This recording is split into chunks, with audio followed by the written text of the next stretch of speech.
Hi there, welcome to my views and news. Three news stories. Firstly, riots at a prison in Ethiopia. Several prisoners injured. Reportedly, it was an ethnic clash. Ethnic clashes happening in prisons too in Ethiopia. Secondly, an Ethiopian businessman, a wealthy man who has been under house arrest in Saudi Arabia is returning to Ethiopia, or he is due to visit Ethiopia. Can this man play a role in helping Ethiopian economy, which is under stress? Thirdly, Somali regional president Mustafa Omar a few hours ago spoke about Ethiopia's Somaliland memorandum of understanding. What did he say?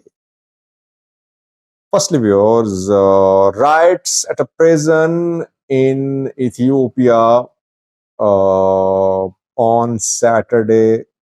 Fighting broke out among inmates of the prison on Saturday. Several prisoners were injured. Some were shifted to hospital for medical aid. What happened? What is the name? By the way, a few days ago, if you remember, a video about Kaliti prison, that the prisoners fought there in Kaliti, some were injured.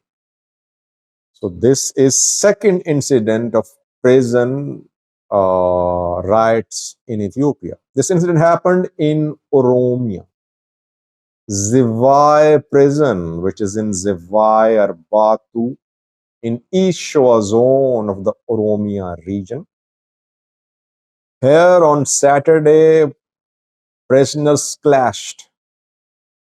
According to some sources, the clash was ethnic. It was between Oromo and non-Oromo prisoners.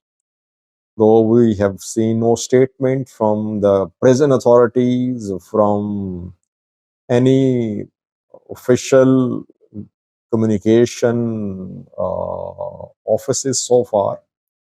But what we have learned through some people, relatives of the prisoners, they say that some prisoners at the Zivai prison opposed the entry of non-Oromo prisoners.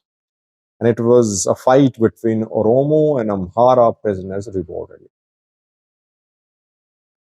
Who was injured? Were Oromo prisoners injured or Amhara? Difficult to say. We don't know. We don't have the names. Only confirmation is that people were taken to hospitals for treatment. Exact nature, exact degree of the intensity of conflict between the prisoners is unknown. I think the prison authorities should clarify what happened.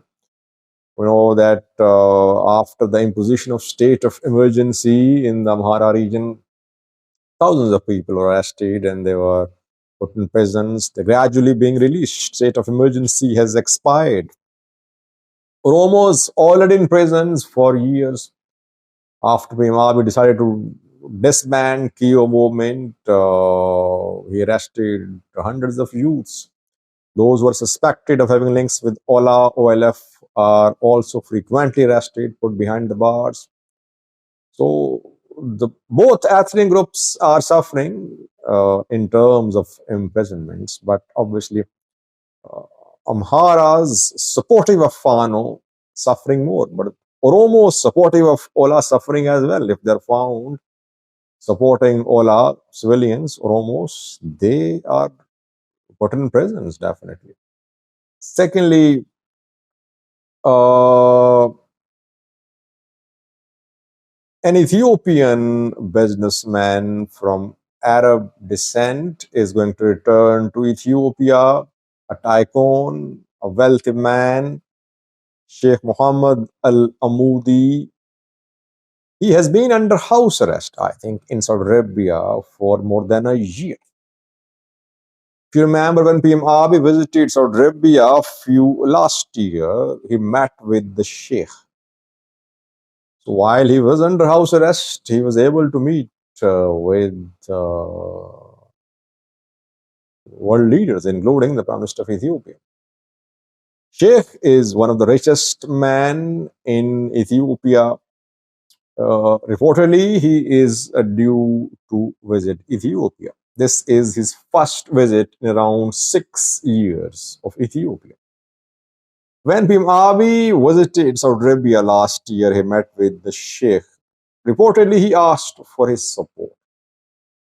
Sheikh can give new life to Ethiopian economy. He is an influential figure in business community. He can announce new investments. He can influence other businessmen to invest in Ethiopia. So let's see when he returns to Ethiopia, what will be the objective of his visit? Is he coming here at the request of Ethiopian government? Because we know that Ethiopia, Saudi Arabia, economic relations are strengthening. A senior Saudi delegation, business delegation, visited Ethiopia a few weeks ago. Another one is due to arrive in coming days, reportedly.